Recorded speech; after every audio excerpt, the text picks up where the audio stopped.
Keder ve budalalıktan başka yaşamın anlamı var mıydı? Var mıydı?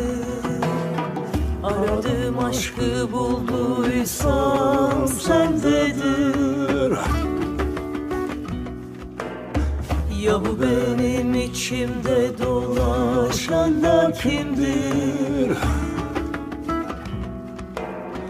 Ya bu benim içimde mekan tutan da kimdir?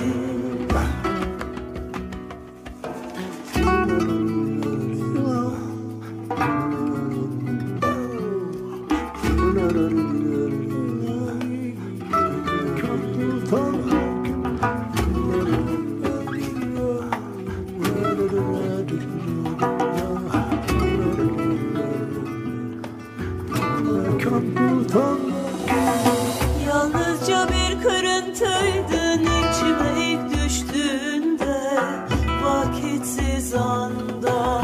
Bilmediğim bir neden beni alıp götürdüğünde o yerlere.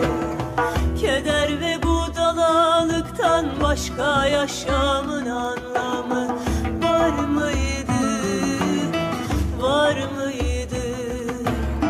Keder ve budalalıktan başka yaşamın anlamı var mıydı? Var mıydı? Aradığım aşkı bulduysam sendedir. Ya bu benim içimde dolaşan da kimdir? Ya bu benim içimde mekan tutan da kimdir?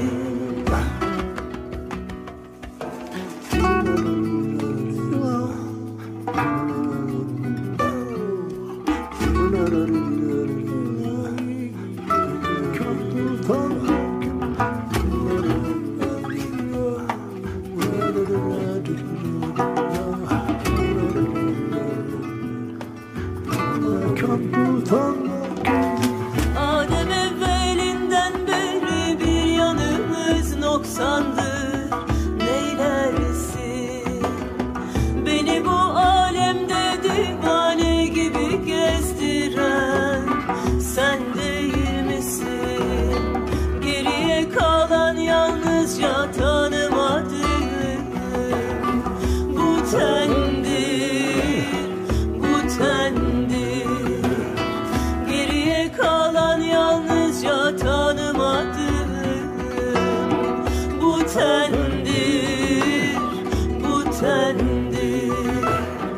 Aradığım aşkı bulduysam sendedir.